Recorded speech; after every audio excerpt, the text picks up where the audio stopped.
Hi students, welcome to IAS gate point Gorakhpur. मैं शिव प्रकाश शुक्ला। मैं आपको यहाँ पे मैं जो 12th का फर्स्ट चैप्टर है वो चैप्टर है सर मैट्रिसेस। यहाँ पे हम मैट्रिसेस डिस्कस करने जा रहे हैं। तो मैट्रिक्स है क्या, इसकी डेफिनेशन क्या कहती है, ठीक है, तो ये सब हम डिस्कस करेंगे यहाँ पे। तो मैट्रिक्स की फर्स्ट डेफिनेशन देखते हैं। मैट्रिक्स है क्या? A matrix is a rectangular array. A matrix is a rectangular array, देखना जरा ध्यान से इसको, rectangular array of numbers और symbols। ये symbols भी हो सकते हैं, numbers भी हो सकते हैं। The numbers may be real or complex, ये complex भी हो सकते हैं और real भी हो सकते हैं। तो इसका जो rectangular array होता है, symbols या numbers को rectangular array में लिखना, ठीक है, तो उसको हम क्या बोलते हैं? मैट्रिक्स बोलते हैं। इसको एक एग्जांपल देखते हैं इसका, ठीक है। मैंने एक मैट्रिक्स लिया है ए और मैं इसके एलिमेंट्स कंसीडर कर रहा हूं। लेट A11 12 13 14, ठीक है, कुछ ऐसे। अभी मैं 3 ही ले रहा हूं, 3x3 का मैट्रिक्स, ठीक है। नेक्स्ट है सर 21 22 A23 A31 A32 और A33। ये मैंने कोई मैट्रिक्स लिया, ठीक है। देखना जरा, जो ये मैंने ब्रैकेट्स लगाई हैं, स्क्वायर ब्रैकेट्स, इनको बोलते हैं रेक्टेंगुलर एरे। इनको क्या बोला जाता है? रेक्टेंगुलर एरे, ठीक है। रेक्टेंगुलर एरे ऑफ नंबर्स, ये जो एलिमेंट्स मैंने लिए हैं, ये जैसे A11 लिया, A12 लिया, A13 लिया, A21 लिया, A22 लिया और A23 लिया, 31 32 एंड 33। तो ये जो हमने सिंबल्स कंसीडर किए, इनको बोलते हैं मैट्रिक्स के एलिमेंट्स। जैसे A11, इनको क्या बोलते हैं? एलिमेंट्स। क्या बोला जाता है इनको? एलिमेंट्स, ठीक है। तो ये जो पूरा बना सिस्टम, ये जो पूरा सिस्टम बना, इसी को हम क्या बोलते हैं? मैट्रिक्स बोलते हैं। इसी को क्या बोलते हैं हम? मैट्रिक्स बोलते हैं। क्लियर? तो ये रही सर मैट्रिक्स की डेफिनेशन। ये तो हम इसको एक ब्रॉड वे में लिख रहे हैं। अब मैं चाहता हूं इसको एक कॉम्पैक्ट फॉर्म में लिखे, क्योंकि हम हर बार ये नहीं लिख पाएंगे। तो हम क्या कर रहे हैं, इसको कॉम्पैक्ट फॉर्म में लेके आ रहे हैं। उसमें क्या होगा, इस मैट्रिक्स को मैं इन एलिमेंट्स को नहीं लिखूंगा, मैं इसके प्लेस पे क्या डाल दूंगा? एक एलिमेंट Aij, ठीक है, और जितने एलिमेंट्स होंगे उसको उसके साइज से रिप्रेजेंट करेंगे m क्रॉस n। ये जो m क्रॉस n है वो इसका क्या बताता है? ये इसका साइज बताता है। क्लियर है? और Aij जो है वो क्या बताता है? इसके एलिमेंट है, ये इसका एलिमेंट है। जैसे ये क्या है? ये बता रहा है जो इसका फर्स्ट, ये जैसे A11 है तो ये बता रहा है first row first column, first row second column, first row third column, second row first column, second row second column, कुछ इस तरह ये बता रहा है। तो जो आई है वो किसकी इंफॉर्मेशन दे रहा है? वो रो की इंफॉर्मेशन दे रहा है। तो देखना जरा, जो आई है वो हमें किसकी इंफॉर्मेशन दे रहा है? वो रो के बारे में बता रहा है। तो मैं इसको लिखने जा रहा हूं यहां पे, कुछ ध्यान देना जरा यहां पे। तो जब मैंने इसको कॉम्पैक्ट फॉर्म में लिखा A = Aij m cross n, तो यहां जो I था वो किसकी इंफॉर्मेशन दे रहा था? ये बता रहा था, ये किसके बारे में बता रहा था? ये रो की भी इंफॉर्मेशन दे रहा था। ये क्या बता रहा था? ith रो। और J क्या बता रहा था? jth कॉलम, ठीक है। तो ये बता रहा है कि ith रो में है और jth कॉलम में। क्लियर है यहां तक? अब देखते हैं, ये इसका कॉम्पैक्ट फॉर्म में लिखा, और m और n क्या बता रहे हैं? m बताता है नंबर ऑफ रोज, n क्या बताता है? नंबर ऑफ कॉलम्स, ठीक है। तो ये साइज, कितने नंबर ऑफ रोज हैं, कितने नंबर ऑफ कॉलम्स हैं, तो उसको मिला के हमारा साइज बनेगा। जैसे मैंने ये लिया, ये मैट्रिक्स लिया था, इसमें ये फर्स्ट रो, ये सेकेंड रो और ये थर्ड रो, और स्टार्टिंग हमेशा टॉप टू बॉटम करनी है। ये फर्स्ट कॉलम, ये सेकेंड कॉलम और ये मेरा थर्ड कॉलम। और ये हमेशा जब इसकी स्टार्टिंग करनी है तो हमेशा लेफ्ट से राइट की तरफ में करनी है। तो मैं अगर कहूं कितनी रोज है इसकी 3 रोज है, कितने कॉलम्स हैं 3, तो इसका साइज क्या हुआ 9।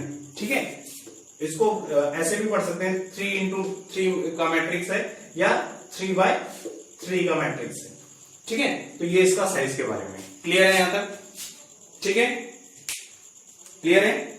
अब आगे देखते हैं, कुछ कॉन्सेप्ट है मैट्रिक्स के, उन कॉन्सेप्ट को हम डिस्कस करते हैं कि मैट्रिक्स को क्या बोला जाता है। ठीक है, कुछ टर्मिनोलॉजी है मैट्रिक्स में सीखने लायक, तो पहले वो सीख लेते हैं तो हमें चीजों को टैकल करने में आसानी रहेगी। क्लियर है, मुझे लगता है आपको यहां तक क्लियर होगा बेसिक्स के बारे में। ठीक है, तो मैं एक मैट्रिक्स ले रहा हूं,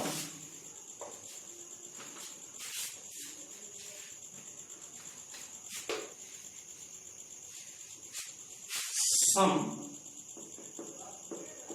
कॉन्सेप्ट अबाउट मैट्रिक्स।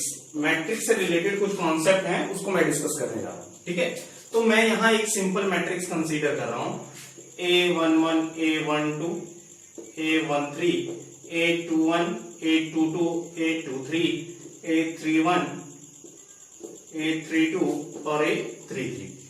ये कुछ मैट्रिक्स लिया। जरा मुझे देख के बताओ कि इसमें कितनी रोज हैं। सर ये first row, second row, third row, तो इसमें 3 रोज हैं। कॉलम्स कितने हैं, फर्स्ट कॉलम, सेकंड कॉलम और थर्ड कॉलम, तो इसमें 3 रोज और 3 कॉलम्स हैं। ठीक है, अब इसमें क्या जानने लायक है वो जानते हैं हम यहाँ पे।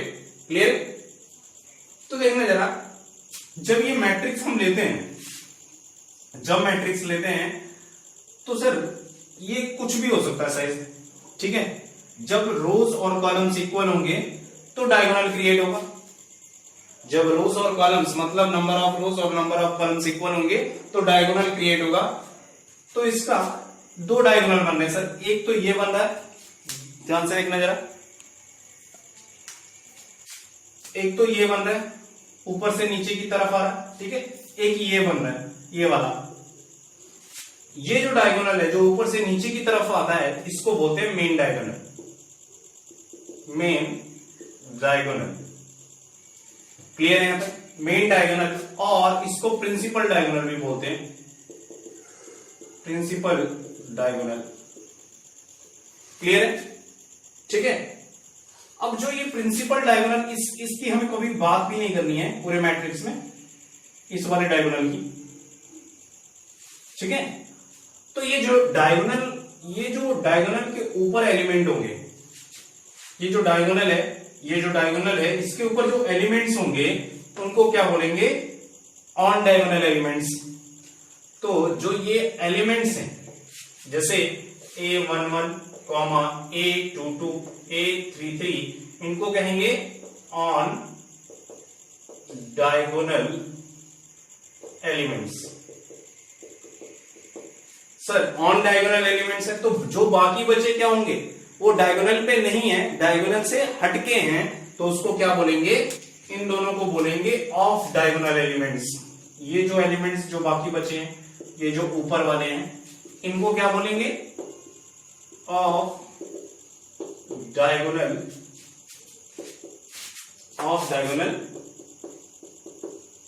एलिमेंट्स। क्लियर, तो जो डायगोनल के ऊपर या नीचे हो तो उसको क्या बोलते हैं, ऑफ डायगोनल एलिमेंट्स। अब ध्यान से देखना, इस डायगोनल के जो ऊपर होगा उसको बोलेंगे एलिमेंट्स अबव द डायगोनल।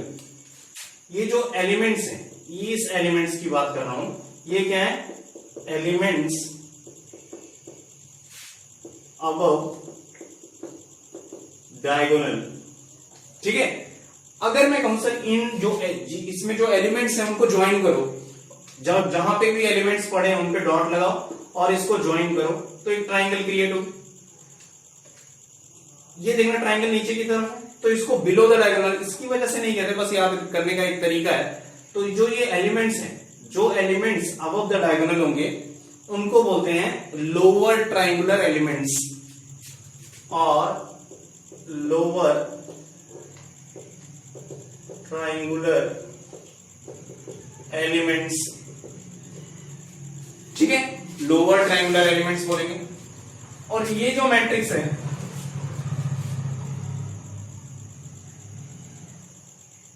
ठीक है, लोअर ट्रायंगुलर एलिमेंट्स बोलेंगे, ठीक है। अब जो एलिमेंट्स बिलो द डायगोनल होंगे, ठीक है, उसको बोलेंगे, अब वो लोअर ट्रायंगुलर था, अगर आप यहां पे डॉट्स डालो और इन डॉट्स को मिला दो तो ट्रायंगल ऊपर की तरफ बन रही है, तो उसको क्या बोलेंगे, अपर ट्रायंगुलर एलिमेंट्स। क्या बोलेंगे, अपर ट्रायंगुलर एलिमेंट्स। तो ध्यान से देखना, और ये जो बिलो द डायगोनल है तो इसको क्या बोलेंगे, एलिमेंट्स बिलो द डायगोनल, और elements below the diagonal. Clear है यहां तक? तो ये जो कुछ था, ये कुछ मैट्रिक्स के बारे में जानना जरूरी था, ठीक है। एक चीज और देखते हैं यहां पे, तो जो एक चीज जो डायगोनल के ऊपर होंगे उसको क्या बोलेंगे, ऑन डायगोनल एलिमेंट्स। जो डायगोनल के ऊपर नहीं होंगे उनको ऑफ डायगोनल एलिमेंट्स बोलेंगे। जो एलिमेंट्स डायगोनल के ऊपर होंगे उसको क्या बोलेंगे, एलिमेंट्स अबव द डायगोनल। जो डायगोनल के नीचे होंगे उसको क्या बोलेंगे, बिलो द डायगोनल एलिमेंट्स। जो डायगोनल के नीचे होंगे उनको अपर ट्रायंगुलर बोलेंगे, जो डायगोनल के ऊपर होंगे उसको लोअर ट्रायंगुलर एलिमेंट्स बोलेंगे, ठीक है। क्लियर है यहां तक? अब एक चीज और देखनी है हमें, ध्यान से देखना। अगर मैं, ये पूरा मैट्रिक्स था, ये पूरा सिस्टम था, ठीक है। अब मैं ये पूरा मैट्रिक्स नहीं ले रहा हूं, इसका कुछ पार्ट ले रहा हूं। जैसे ये मैंने ये चार एलिमेंट्स को मैंने अलग कर दिया, ठीक है, ठीक है। ये पूरा मैट्रिक्स नहीं लिया, इसका कोई पार्ट लिया। अगर इसका आप कोई पार्ट लेते हो, ठीक है, किसी एक एलिमेंट को एलिमिनेट कर दो, किसी एक रो को एलिमिनेट करो, या किसी एक कॉलम को एलिमिनेट करो, या रो और कॉलम दोनों को एलिमिनेट कर दो, तो जो मैट्रिक्स बनेगा, या एक रो को एलिमिनेट करो, किसी एक रो को हटा दो, या कॉलम को हटा दो, या रो और कॉलम दोनों को हटा दो, तो जो एक नया मैट्रिक्स बनेगा उसको बोला जाता है सब मैट्रिक्स। उसको क्या बोलते हैं, सब मैट्रिक्स। क्लियर है? सब मैट्रिक्स, एक तो नॉर्मल सब मैट्रिक्स होता है और एक होता है प्रिंसिपल सब मैट्रिक्स, ठीक है। नॉर्मल सब मैट्रिक्स क्या है, एक होता है नॉर्मल सब मैट्रिक्स, सब मैट्रिक्स, और एक होता है प्रिंसिपल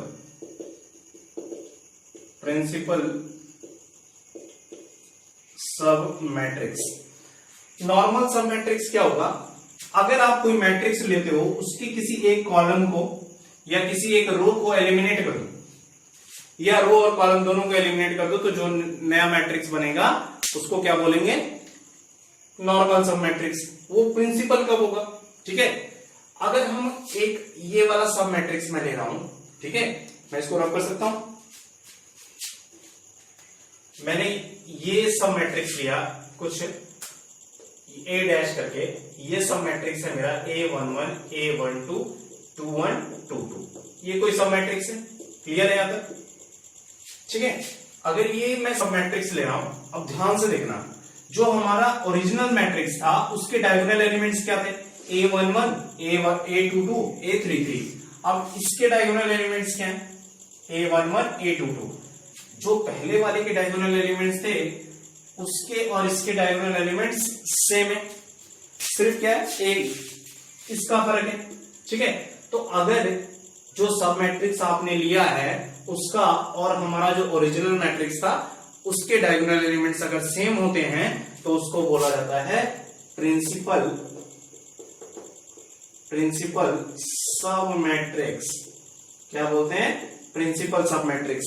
तो क्या ये प्रिंसिपल सब मैट्रिक्स होगा, ये वाला अगर मैं इस रो को और इस कॉलम को मैंने एलिमिनेट किया तो मेरे पास एक आया A डबल डैश, ये आया A21, A22, A31, A32। तो इसको सब क्या बोलेंगे सर, प्रिंसिपल बोलेंगे। तो सर पहले इसके डायगोनल एलिमेंट्स देखते हैं। ओरिजिनल वाले के डायगोनल क्या है, A11, 22 और 33, बट इसके क्या है, A21, A32। इसके डायगोनल एलिमेंट्स ओरिजिनल वाले के डायगोनल एलिमेंट से सेम नहीं है, तो हम क्या बोलेंगे सर, ये सब मैट्रिक्स तो होगा बट